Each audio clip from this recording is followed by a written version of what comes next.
A TV Estadão recebe aqui o estudante Caio Martins. Ele estuda História na USP e é integrante do movimento Passe Livre, que nesses últimos dias tem se mobilizado pela redução da tarifa de ônibus de R$ 3,20 para R$ 3,00. Boa noite, Caio. Boa noite. Obrigado por vir aqui na TV Estadão. Obrigado. E, bom, queria começar perguntando sobre o balanço que você faz, se vocês já tiveram a possibilidade de contabilizar o que aconteceu ontem à noite, se vocês têm quantidade de feridos ou número de pessoas que participaram, como é que você descreveria o dia de ontem? Tá, são duas perguntas um pouco diferentes, talvez. Primeiro, como foi ontem? Bom, ontem a manifestação começou a se concentrar por volta das 5 horas ali na Praça do Ciclista, que é na esquina da Consolação com a Paulista. E aí, quase 6, a gente foi descendo a Consolação, caiu uma chuva nessa hora. Quando ela chegou no fim da Consolação, ela entrou no túnel ali e seguiu pelo viaduto da Radial Leste-Oeste, bloqueando o viaduto inteiro. Nessa hora você tem fotos e o ato ele estava organizado, unido e bonito, tranquilo, com o número que a polícia estimou nessa hora. Depois ela divulgou outro, mas o número que ela estimou era de 10 mil pessoas. Nessa hora que a gente estava no viaduto, você tem fotos e nesse momento o ato estava tranquilo e organizado, unido. E aí dali a gente seguiu pela Liberdade até a Praça da Sede, onde o ato tentou entrar no terminal Parque Dom Pedro. Porém, na porta do terminal ele foi reprimido pela Força Tática com bombas de gás lacrimogêneo, bala de borracha e bomba de estilhaço. Bomba de efeito moral, né, eles chamam, mas na real ela é uma bomba de estilhaço, essa bomba. O efeito dela não é só moral. Uma bomba que estoura e ela tem um estilhaço cortante que pode mutilar. Conheço gente que já perdeu o dedo com isso, a gente tem situações de gente que ficou cega porque foi no olho. É uma arma proibida em vários países, é uma arma de guerra. Eles usam aqui no Brasil, seria que jogar não sei quantos metros da manifestação, 30 metros, 40, e eles jogam no meio das pessoas. É muito perigoso. E ali, na repressão ali, isso é uma coisa que, quando a manifestação ela é reprimida, ela muda. Ela estava organizada até quando ela tentou entrar no Parque Dom Pedro. Quando aconteceu a repressão, ela se dividiu em 4. Mas essa questão do Parque Dom Pedro é interessante, que eu acompanhei ontem, eu estava presente na passeata. O começo foi um astral bom, tinha batucada, tinha o pessoal de vários movimentos festejando. No Parque Dom Pedro a situação começou a ficar um pouco mais pesada, houve tentativa de botar fogo em ônibus, houve tentativa de entrar no terminal. E a PM estava numa situação acuada também, tinha uma multidão muito grande e era difícil a PM fazer alguma outra coisa que não tentar dispersar a multidão. Você também não percebe que... Você percebe que havia essa situação crítica da Polícia Militar e que eles precisavam fazer alguma coisa? Tinha essa tensão e essa incitação, esse começo de tumulto e de violência também, né? Uhum. Olha, a manifestação queria entrar no terminal por um motivo simples. Nossa luta é por transporte. E no terminal estão lá, aqui, o terminal Parque Dom Pedro é o maior terminal de ônibus da América Latina. Se o ato foi para lá é por um motivo simples.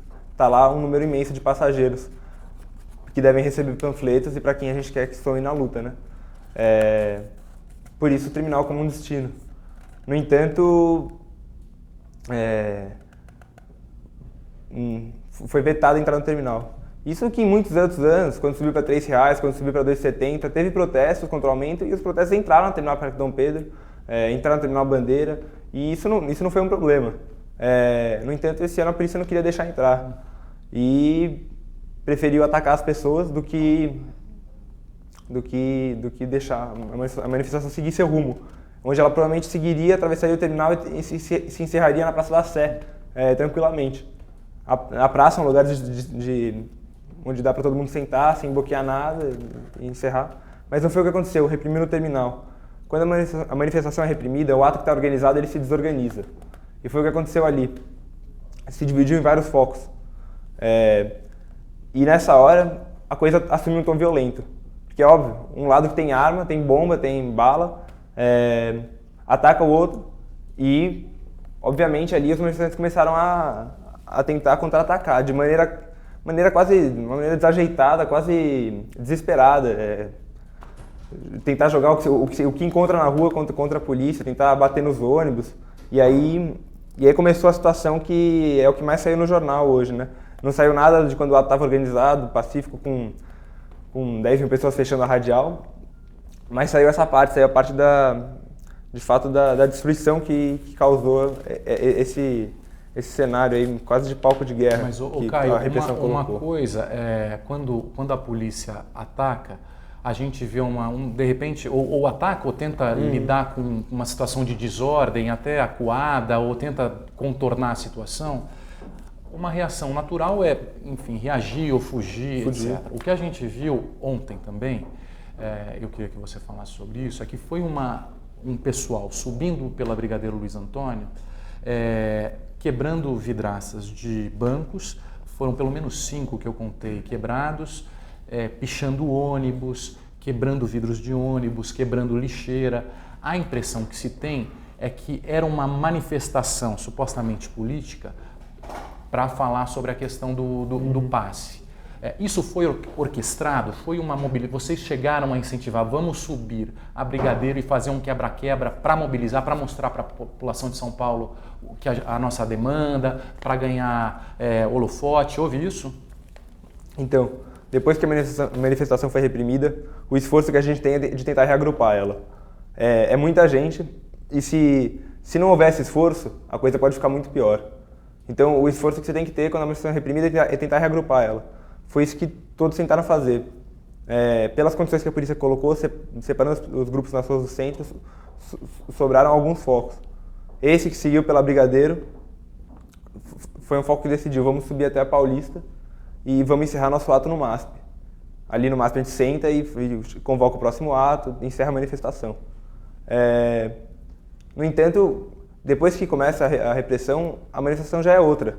Ela já não é mais aquela mesma que estava unida e organizada, tranquila, atravessando a Consolação e a Radial. Ela é outra. Ela tem um caráter diferente, que já foi marcado por uma violência.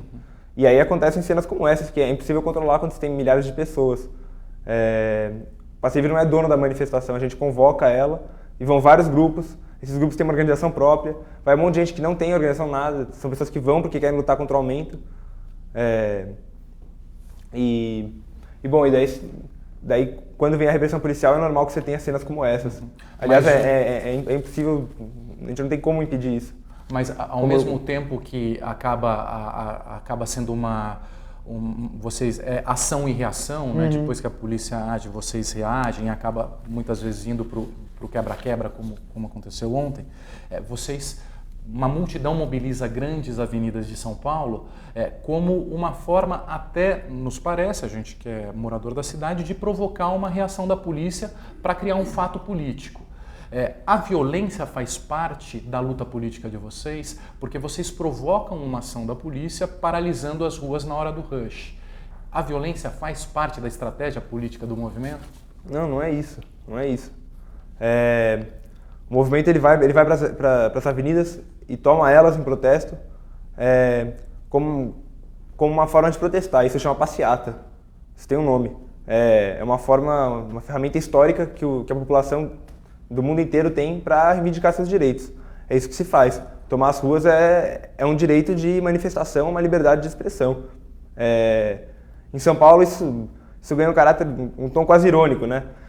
Porque é a cidade que não anda, já é trânsito todo dia. Quando a gente diz que se a tarifa não baixar, São Paulo vai parar, tem quase uma ironia aí, porque São Paulo já está parada.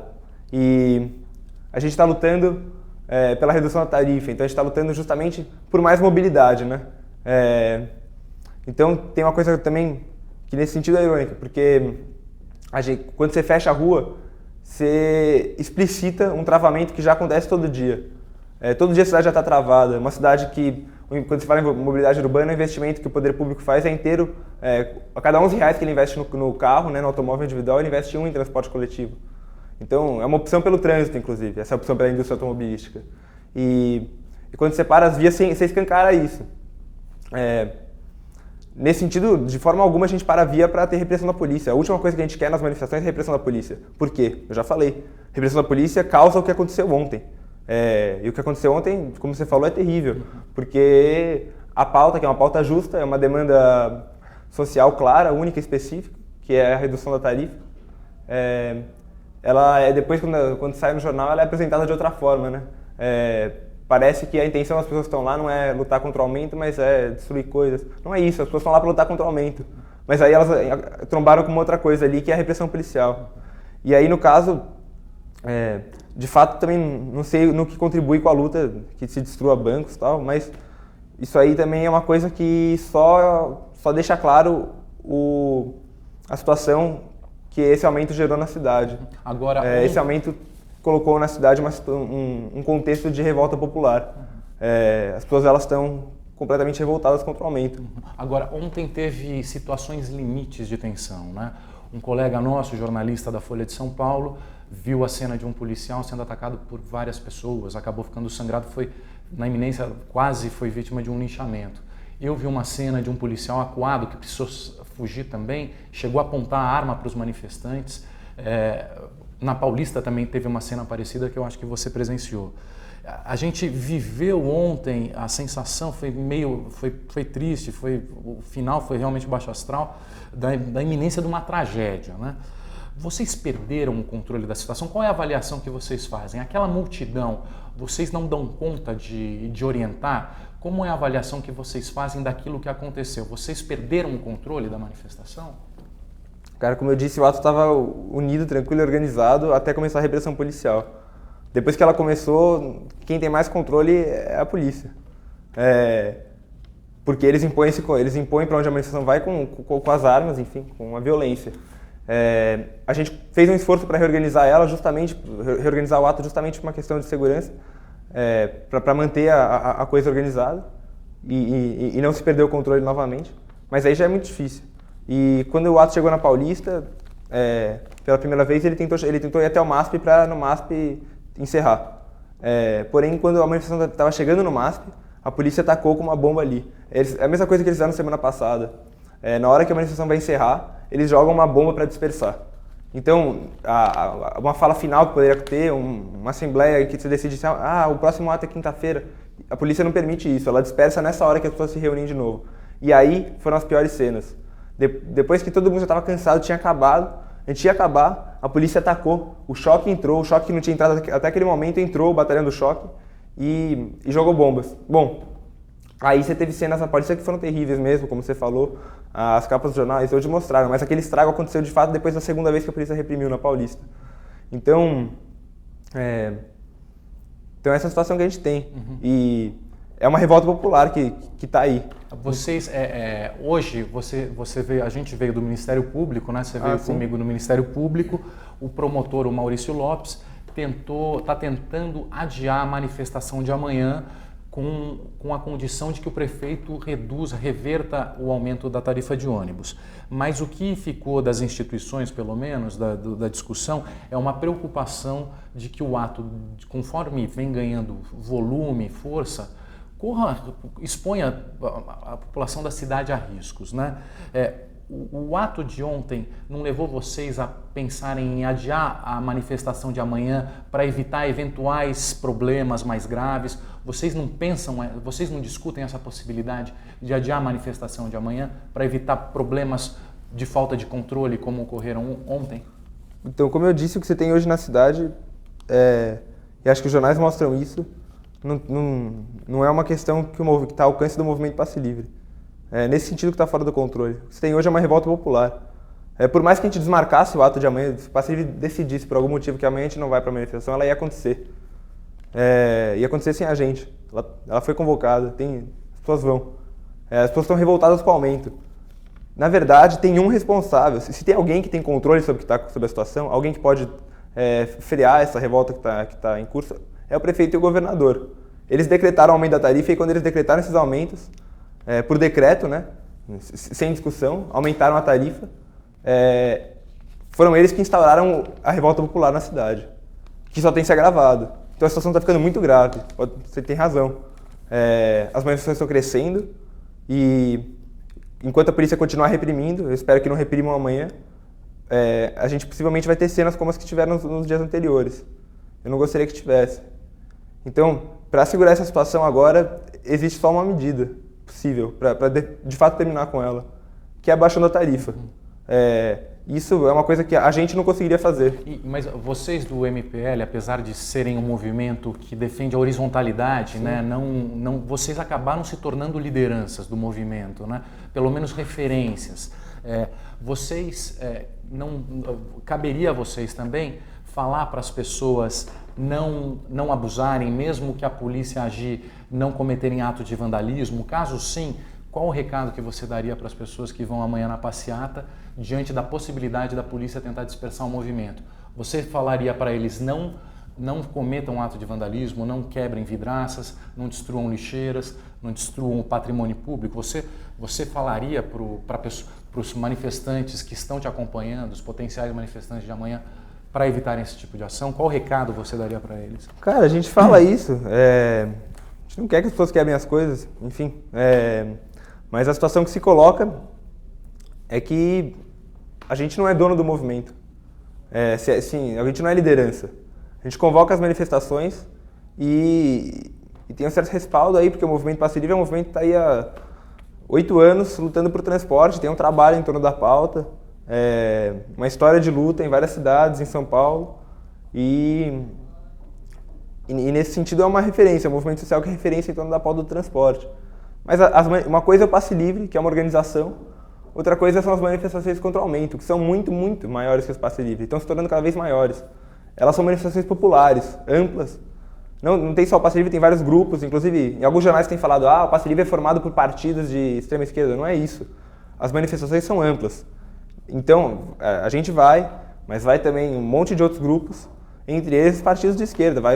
É por isso que tem bandeiras do PSOL, do PSTU, do PCO, até do PT. Ontem o diretório do PT foi apedrejado, o diretório municipal do PT foi apedrejado, né? Isso mostra uma insatisfação, inclusive, com o PT nos dias de hoje? Cara, acho que ontem, infelizmente, tudo foi apedrejado. Não acho, eu acho que... Quer dizer, o que eu acho é que é lutar contra o aumento. O que leva todas aquelas pessoas ali para a rua não é uma questão política, nesse sentido de politicagem dos partidos, não é isso. As pessoas estão ali na rua porque elas estão revoltadas com o aumento da passagem. E de fato a situação que você tem é uma situação de revolta popular com o aumento. E para conter essa revolta tem uma forma, que é simples, que é revogar o aumento. Deixa eu ler algumas perguntas dos internautas aí que está mandando algumas perguntas para a gente. Tem o Guilherme Cassimiro que pergunta como o organizador ou a organização conseguiu atrair uma quantidade tão grande de pessoas para participar do protesto. O Facebook ajudou, o Facebook, hoje existe uma mítica em torno do Facebook no mundo inteiro, está conseguindo potencializar algumas revoltas, a gente vê em vários países.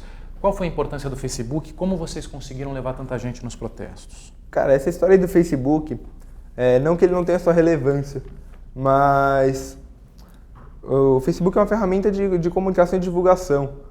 Você vê que tem vários protestos que são chamados pelo Facebook que não tem esse tamanho. Vida e mexe chama um protesto pelo Facebook. De fato, e é nesse sentido que eu estava falando que o movimento Passe Livre ele é uma referência em torno da pauta, é que de fato as pessoas elas vão porque elas têm vínculos concretos, elas têm uma referência naquilo ali. E são vínculos que a gente estabelece não pelas redes sociais, mas na vida real. E o movimento Passe Livre como um movimento social que luta para o transporte, a gente não existe só em época de aumento. A gente está o ano todo discutindo transporte em escolas, bairros, ocupações, outros movimentos sociais, a gente faz trabalho junto. E é uma discussão permanente sobre transporte, entendendo a organização do sistema como um todo. Então, a gente está, inclusive, cada corte de linha que afeta a vida da população, a gente tenta, quando a gente tem uma inserção no lugar, a partir disso, discutir a nossa visão mais geral sobre o transporte, né? A defesa de um transporte de fato público, sem tarifa, fora da iniciativa privada. Então, a gente está aí o ano todo lutando, não é só quando tem aumento. Quando tem aumento é que os problemas do transporte se escancaram, né? E a revolta se escancara, e aí é uma oportunidade de mobilizar mais e, inclusive, poder aprofundar na discussão sobre o sistema de transporte. Então, o que eu estou dizendo só é que, dei uma volta para explicar isso, mas é que o Passe Livre tem um trabalho permanente em torno da pauta.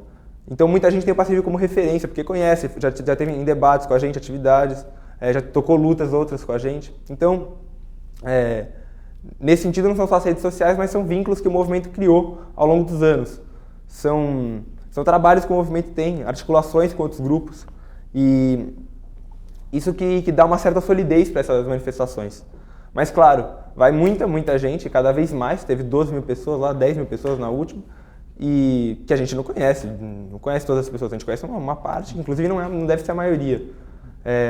Nesse sentido, as pessoas ficaram sabendo pelo Facebook, mas esse ano, diferente dos outros, quando a gente lutou contra o aumento de R$ 2,70, R$ 3,00, esse ano a gente tem uma coisa até mais surpreendente, que é a própria imprensa divulgando as manifestações antes delas acontecerem, né?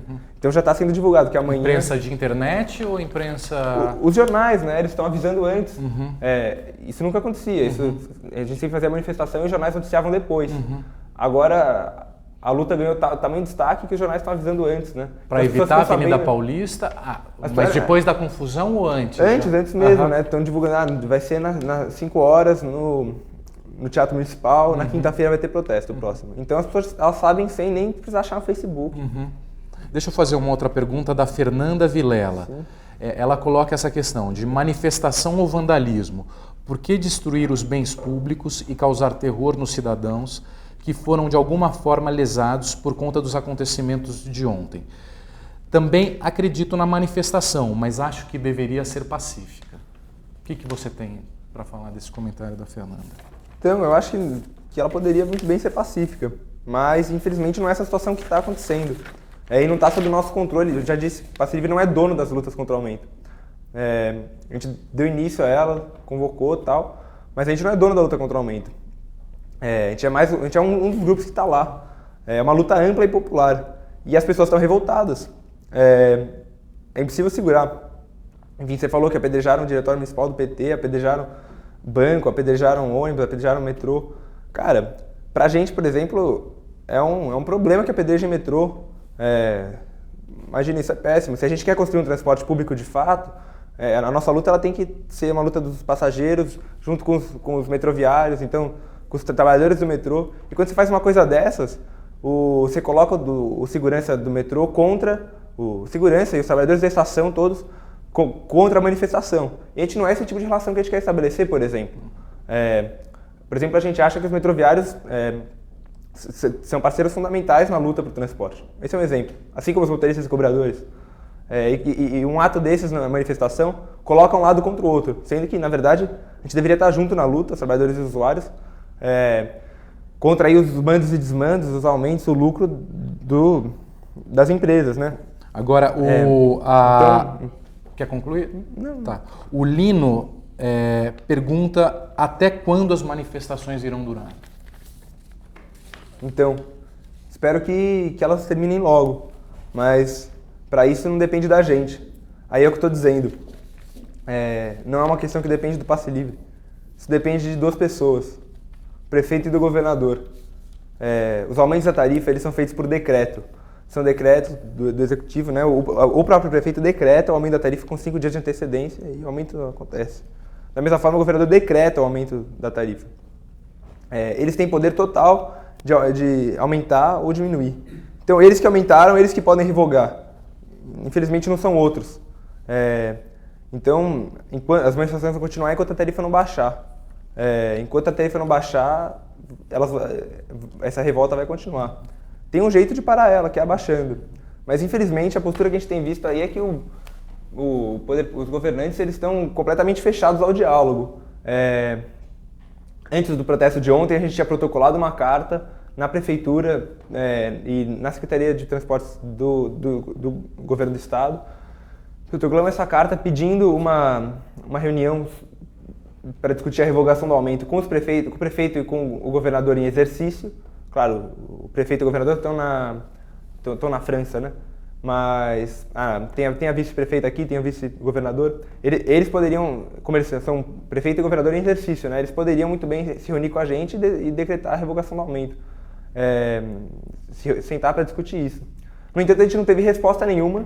Hoje de manhã, o que eles disseram a gente não está aberto ao diálogo, porque eles são intransigentes, mas a intransigência que parece que está vindo aí é deles. Porque a gente protocolou uma carta, pediu reunião, não recebeu resposta nenhuma. Felizmente, o Ministério Público chamou para hoje uma audiência pública e convidou eles para virem. A gente foi. Hoje a gente foi numa audiência pública que o Ministério Público organizou, mas chegando lá, todos aqueles que disseram que iam, na hora H, não foram. Então, chegando lá, não encontramos o secretário de Transportes do município, Gilmar Tato, não encontramos o secretário de Transportes Metropolitano, Jurandir Fernandes, não encontramos a vice-prefeita Nádia Campião.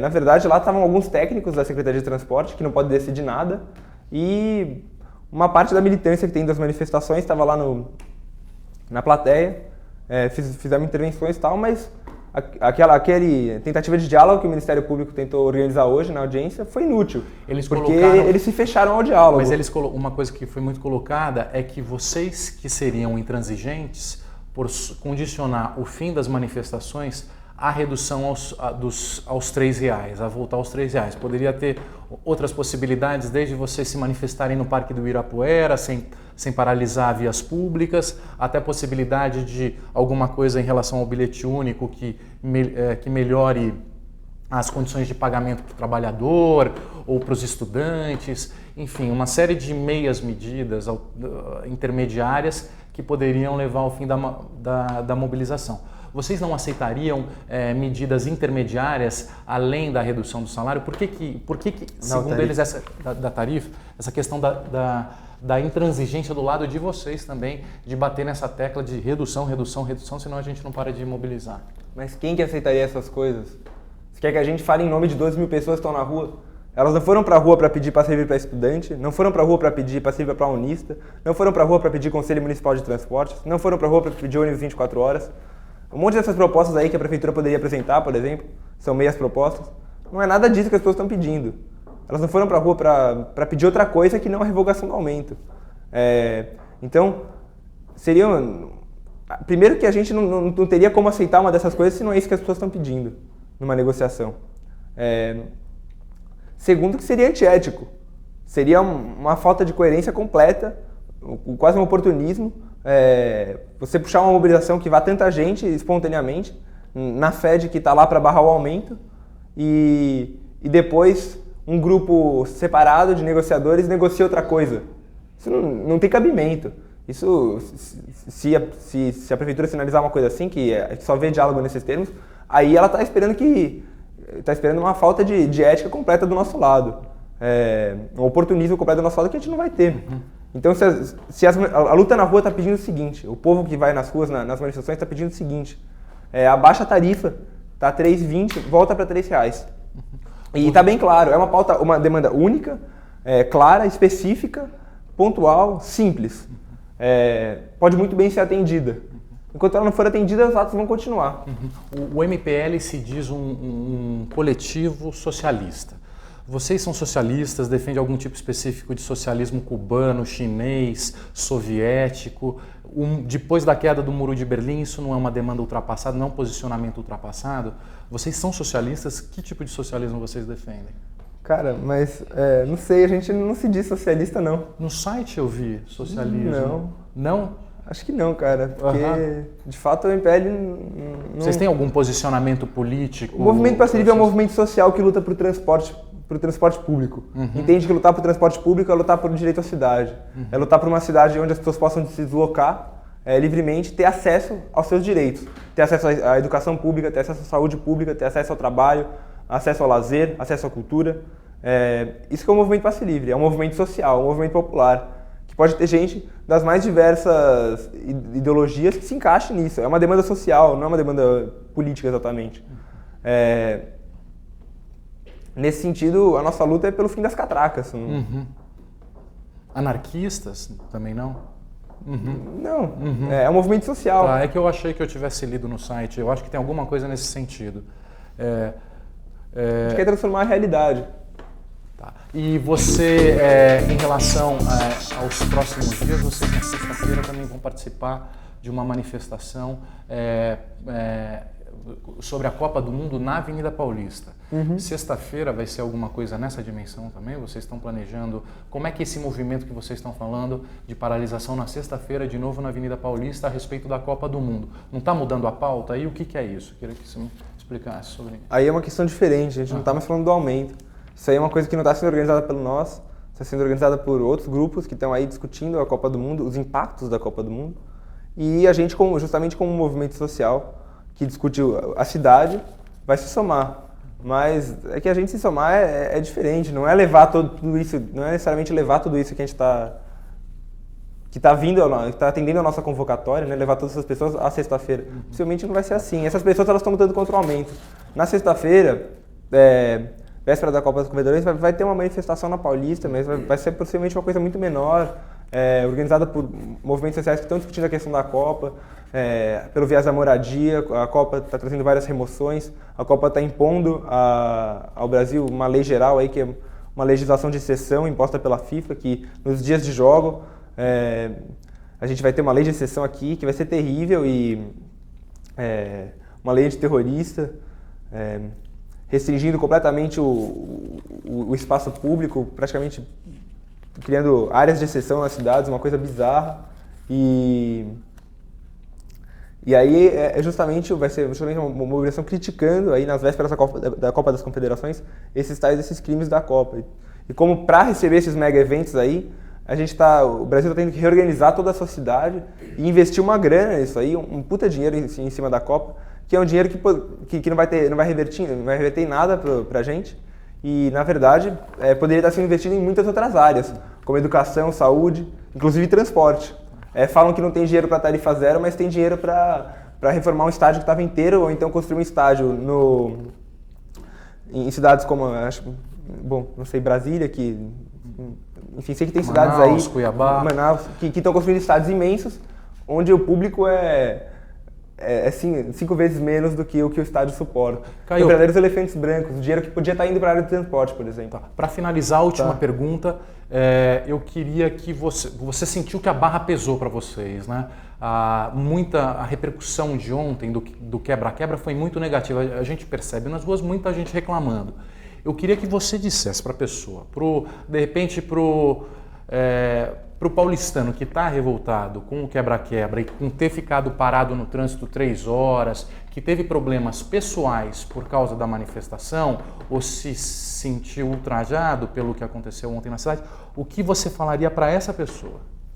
Cara, o que aconteceu ontem foi uma revolta popular. Isso tem que ficar claro. E, entende? A gente vê, a violência fica escancarada nessa hora, quando as coisas são quebradas, quando as vias são bloqueadas. E isso a imprensa chama isso de violência. No entanto, não se fala daquela violência cotidiana que acontece silenciosamente, que é a violência de você ter uma catraca no ônibus e ter que pagar por uma coisa que é um direito seu. É a violência de aumentar 20 centavos, hoje estava no UOL, pode citar o UOL aqui, tá? Claro. Estava no UOL e uma notícia aí de que tem uma parcela aí da população de baixa renda de São Paulo que está deixando de almoçar, se esforçando aí para se virar com esse aumento da tarifa e conseguir continuar pagando o ônibus, né? Aliás, ninguém fala da violência, que são os 37 milhões de brasileiros, 37 milhões de pessoas, isso é muita gente, que não consegue pagar a tarifa todo dia.